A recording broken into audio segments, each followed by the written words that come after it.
What's going on, Sooner Nation? So you guys, we've talked about it, and a lot of you guys have seen it on Twitter. A lot of offers going out, and we're going to break down some of the bigger offers that have been thrown out. And there's kind of a massive one that I think was thrown out there that a lot of people really haven't paid attention to. And we're going to dive into it today. We're going to talk about this specific player and what it could mean for Oklahoma, what I think Oklahoma's chances could be. But guys, before we dive into it, before we talk about it, I need y'all to do me a favor. I need you guys to hit that like button. And I'm trying to get to 10,000 subs. So if you guys would like to help me out, hit that subscribe button. Thank you for tuning into the PG Show, where we talk about all things college football. Wrong.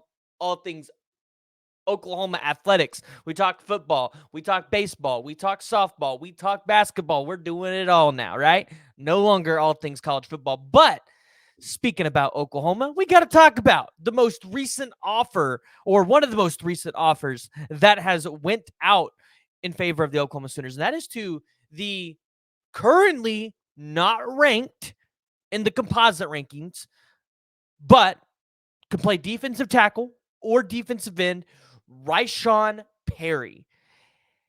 And when you look at the 6'3", 275, it doesn't blow you away, right? You know, you've seen some bigger guys at the defensive tackle position, defensive end, which is probably where this kid will more likely play, as of Miguel Chavis was the coach to throw out the offer. But the kid's been getting quite a few offers as of late. And it's noticeable when you watch his film exactly why he's getting those offers. And that's what we're going to talk about. So, Ryshawn Perry, he's gotten offers from, at least most recent that he's posted on January 19th, Oklahoma. He's gotten offers from Ole Miss. He got offers from NC State. He got offers from Tennessee. Guys, he's starting to pick up some steam on the recruiting trail. I believe 247 isn't updated yet, where they only have him at 9. Dude's probably got like 15 at this point. And when you watch his film, which let me just go ahead and share this film with y'all, because dude's a monster. Look at how explosive he is. Boom! Hit him right on the flow. Watch him again. Watch it again. Ready? Ready? Eventually. There we go. Boom, baby! I was watching this kid's film, and I don't know how you're not impressed, because he gets back there. So let's talk a little bit about why Oklahoma needs a player like this. He obviously understands the snap count really well, because look at how many times he's jumping right as that ball is being snapped. Additionally, the dude is strong. I mean, now, Huddle says he... So when I look at Huddle and I look at his athleticism, and they say he bench reps, 185-pound bench reps, 315. No way. I could see 31, not 315. So I don't know if they got the number wrong, but regardless, when you watch his film here, right, you can tell he is strong. You can tell that he is athletic. And then obviously he's still got a year or two here to grow, right? So he can get a little bit bigger, and, you know, maybe he ends up, if he's able to just put on muscle weight and not put on a lot of what we call bad fat, the dude could probably play the interior defensive line. And if you're Oklahoma, this could be a guy that you want to target heavily here in the 2025 class. So Miguel Chavis had a very, very good evaluation here on Ryshawn Perry for the offer. Now, he's out of Covington, Georgia, right? And we talk about it all the time. Getting guys out of Georgia is going to be hard, right? It's going to be difficult.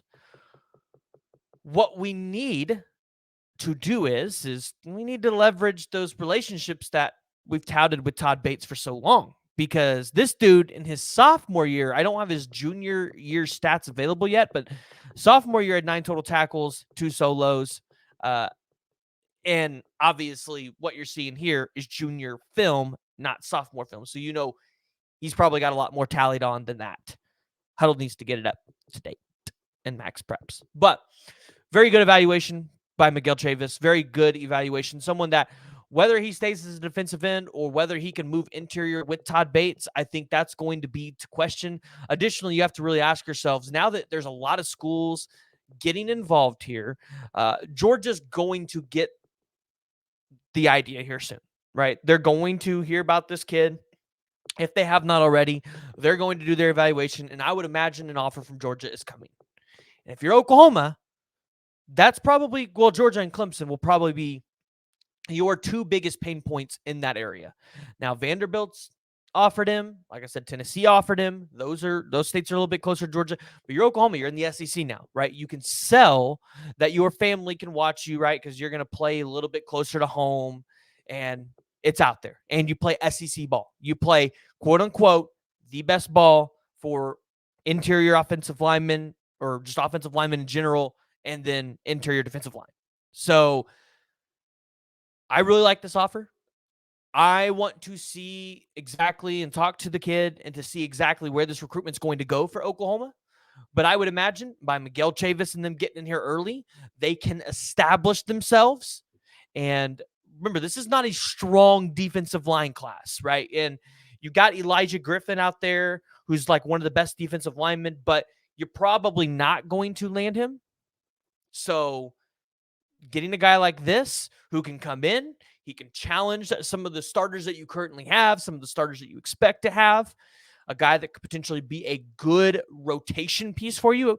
Remember, not everybody's got to be a starter to be a good rotation piece and make it to the NFL. You can have guys that rotate in, they play on the line, they back people up, and then you see them playing on Sundays. Clemson was a perfect example of that when Todd Bates and Brent Venables and Miguel Chavis were there. So really like this offer. It's one that I think a lot of Oklahoma fans just quite frankly missed. I mean, when you look at it, there were a couple, like I saw a couple common Oklahoma people in the comments, but he only had 9 comments on that. He had 316 likes, 37 retweets. But listen, I really want Oklahoma fans to watch this one because I see it. You got Landon Rink in this class. You've got Xavier Ukponu out of Denton Geyer. You have Eaton Utley. You have Kamori Moore, who's already committed. So you've got a couple defensive line prospects that you really want to go after and really try to land. I think Ethan Utley's probably got to be top priority. But remember, sometimes getting guys that aren't ranked in the composite. I know some people are going to jump here in the comments and go, well, he's not a 3-star. He's not a 4-star. And we're going into the SEC. We can't compete with guys that are not 4 and 5 stars. Not true. Clemson was doing it. They were winning national championships. It's all about how do you develop the guys that you get into those rooms. And I think someone like Ryshawn Perry has a lot of potential upside. He has a lot of room to grow, and you get him in there in the right system. Hence Todd Bates and Miguel Chavis. I think something special could happen. So, guys, I want to hear from y'all. Make sure you jump down in the comments, join the discussion. Let me know. If you haven't already, hit that like and hit that subscribe button.